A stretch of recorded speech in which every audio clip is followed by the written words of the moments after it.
लेकिन यहाँ मोहब्बत के साथ हैं आप लोगों कोई आपस में मतभेद है? भारतीय हैं, मेरा खून और इनका खून दोनों एक ही हैं। आई am also from BJP, right, लेकिन अंधभक्त का पर्दा मेरे आंखों चश्मा हट गया है। एकता और प्रेम देखना है तो जंतर मंतर आइए, हम आपको दिखाएंगे कि हमारे एक साइड में टोपी और दाढ़ी वाले शख्स बैठे हैं, एक साइड में भगवा धारी हैं वो शख्स बैठे हुए हैं। लेकिन यहाँ मोहब्बत के साथ हैं आप लोगों कोई आपस में मतभेद है? भारतीय हैं, मेरा खून और इनका खून दोनों एक ही हैं। हम सब भारतीय हैं।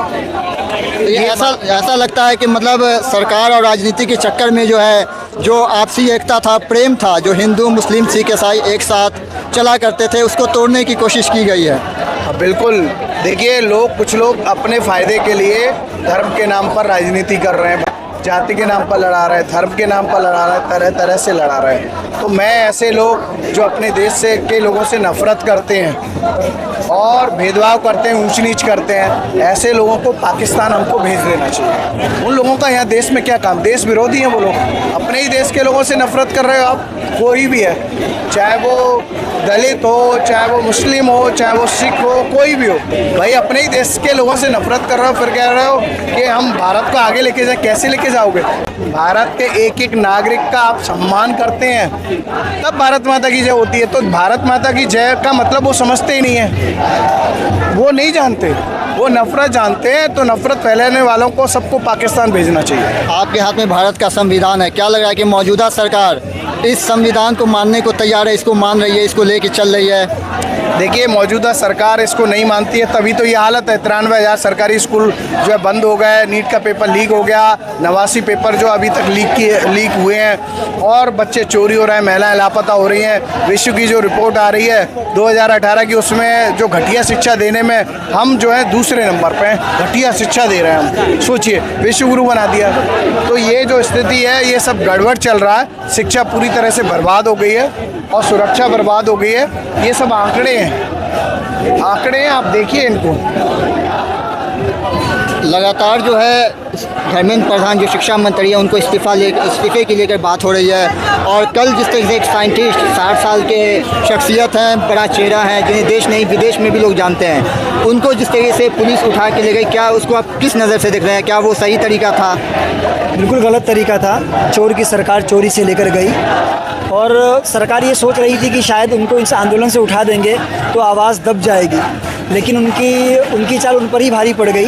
जो हरकत उन्होंने कल की है, उसके बाद आप नतीजा देख रहे हैं कि देश भर से अलग अलग राज्य कोने से तमाम लोग आज जमा हैं और इससे कहीं ज़्यादा भीड़ कल नज़र आएगी। तो जो सरकार सोच रही है आवाज़ को दबाने की, वो कभी दबने वाली नहीं है। क्या लग रहा है कि सरकार के उस एक कदम ने, वो कदम जो सरकार उठाना चाह रही थी, वो चाह रही थी कि अगर सोनम वांगचुक को यहाँ से उठाते हैं तो प्रोटेस्ट ख़त्म हो जाएगा, जो लोग हैं उनको यहाँ से बाहर कर देंगे, लेकिन क्या वो चाल उन पर ही उल्टा पड़ गया?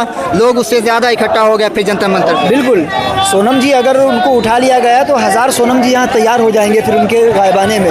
वो आवाज़ को और हिम्मतों को नहीं मार सकते, लोगों को मार सकते हैं, आवाज़ को और शख्सियतों को नहीं मार सकते, हमारी हिम्मतों को और हमारे हौसलों को पस्त नहीं कर सकते। कल जो एक कॉल दिया गया है कि जंतर मंतर से संसद मार्ग, क्या लग रहा है कि इससे और ज़्यादा लोग इकट्ठा होने वाले हैं जंतर मंतर पे? दूर दूर से लोग सफ़र में हैं और आ रहे हैं और सब मिलकर हम जाएंगे। हमारी अपील है कि देश जो सरकार जो है, केंद्रीय सरकार, हम इसमें हमारी सहयोग करे, किसी तरह कोई हमें डिस्टर्ब ना करे। हम शांतिपूर्वक संवैधानिक तरीके से ये प्रोटेस्ट कर रहे हैं, तो जाहिर है आपको भी कोई इस मामले में कोई परेशानी नहीं होनी चाहिए।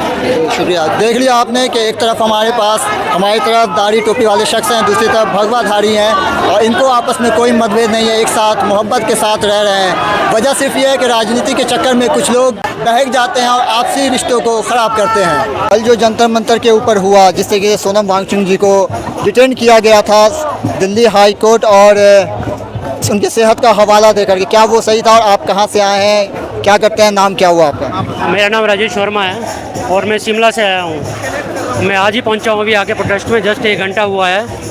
जो कल हमारे सोनम वांगचुक जो है Himalayan man, that's why we people from the Himalaya also coming here right to support him. ठीक है, जो भी ये सरकार कर रही है, I am also from BJP, right, लेकिन अंधभक्त का पर्दा मेरे आंखों चश्मा हट गया है। अब जो मैं आया हूँ प्रोटेस्ट के लिए, शिक्षा के लिए, नीट के। आपने एक बात कही है अभी कि आप बीजेपी को सपोर्ट करते हैं और जो अंधभक्त का चश्मा था वो उतर गया। कैसे उतरा, क्यों उतरा? क्योंकि आज भी बहुत सारे ऐसे लोग हैं देखो जो बीजेपी कर रही है वो सिर्फ दिखाने के लिए कर रही है, राइट।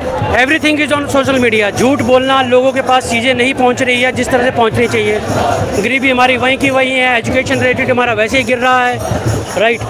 डॉलर बढ़ता जा रहा है, रुपया गिरता जा रहा है। कुछ नहीं, आई थिंक सो सिर्फ ये स्टेज पे बोलना और पब्लिक को बहलाना यही बीजेपी का काम रह गया और कुछ नहीं। क्या ये ज़रूरी नहीं था कि मन की बात से बेहतर होता है कि आप छात्रों की बात करते, छात्रों जिन्होंने 22 छात्रों ने सुसाइड किया था उनके परिवार से जाके मिलते, वो ज़्यादा बेहतर नहीं होता? या सोनम वांगचुक जी जैसे हंगर स्ट्राइक पे 20 दिन थे, उनसे आके बात करी जाती?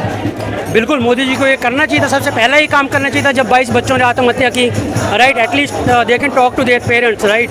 आफ्टर दैट जब सोनम जी हमारे यहाँ लद्दाख से आके बेचारे अपने बैठ रहे हैं, उनके बच्चे तो नहीं हैं, but he is fighting for us ना, he is fighting for our future, ठीक है। और अभी टाइम देखा जाए तो सिर्फ लड़ना नहीं है, बोलना भी सीखना ही पड़ेगा हमें, और अपने हक के लिए लड़ना, यही चीज़ सबसे बेटर है आज की डेट में। क्या लग रहा है कि ये मंशा थी कि अगर सोनम वांगचुक जी को यहाँ से हटाया जाता है तो इस प्रोटेस्ट को ख़त्म किया जाए, लेकिन देखा जाए उनको जैसे ही डिटेन किया गया उसके बाद यहाँ छात्रों के लोगों की संख्याएं जो है बहुत ज़्यादा बढ़ गई और बढ़ती जा रही हैं, रुकने का नाम नहीं ले रही। तो क्या लग रहा है कि सरकार की चाल जो है वो उल्टी पड़ गई? जब से सोनम जी वांगचुक को कल सुबह यहाँ से उठाया गया है, उसके बाद थोड़ा जनता और छात्रों में आक्रोश आ गया है, तभी यहाँ पे लोग इकट्ठा भी शुरू हो गए हैं। होपफुली रात तक लाखों की संख्या में स्टूडेंट पहुँच जाएंगे, और जो कल होने वाला हमारा मार्च है 20 जुलाई को, इसे सक्सेसफुल बनाएंगे बिल्कुल पीसफुल तरीके से, नॉट एनी हिंसा टाइप, नथिंग एल्स। जो प्रोटेस्ट चल रहा था वो शिक्षा मंत्री को लेकर के चल रहा था, तो क्या उनको अगर आपको कुछ पैगाम देना हो, कुछ मैसेज देना हो तो क्या देंगे? देखो, अगर कोई एजुकेशन मिनिस्टर बनता है, he need to take the responsibility, उसको जिम्मेवारी लेनी पड़ेगी कि आपके सिस्टम में करप्शन कहाँ है, पेपर लीकेज हो रहे हैं आपके सबके। आज की डेट में देखें, IAS और IPS जिस दिन इंडिया में सही हो गया, करप्शन अपने आप ही हट जाएगा, ये है। तो मैं एजुकेशन मिनिस्टर से एटलीस्ट कोई ऐसा बंदा बैठाओ वो हैविंग सम नॉलेज, राइट, जिसको छात्रों के फ्यूचर की भी परवाह हो। पहले इन्होंने स्मृति ईरानी को बनाया था एजुकेशन मिनिस्टर, राइट, अब ये धर्मेंद्र प्रधान जी को बना दिया है ना। What he is doing nothing. वो अपना खाना खा रहा है, यहाँ पे लोग मर रहे हैं हंगर स्ट्राइक पे, और वो अपना खाना टेबल पे बैठ के खा रहा है आराम से। क्या उनकी ये जिम्मेदारी नहीं बनती थी कि कम से कम एक ट्वीट भी करते और जंतर मंतर आते, आप सोनम वांगचुक से मिलते जो छात्र और हंगर स्ट्राइक पे हैं उनसे मिलते, क्योंकि यहाँ शांतिपूर्ण तरीके से प्रोटेस्ट किया जा रहा है, लेकिन नहीं आकर के उन्होंने क्या साबित किया है? नहीं आकर के वो सिर्फ एक ही तरफ का अपना हिम्मत, यानी कि एक ही तरफ की पावर दिखाना चाहते हैं, राइट, कि हम जिस लोकतांत्रिक देश में सिर्फ we are only cockroaches, right. हम उनके लिए सिर्फ एक वोट बैंक है, वोट के समय आगे आपके आगे धूम दिलाते नजर आएंगे, और आफ्टर यानी कि इलेक्शन तो जनता उनके लिए कॉकरोच ही है, and we are the cockroaches now. चलिए, बहुत बहुत थैंक यू सो मच।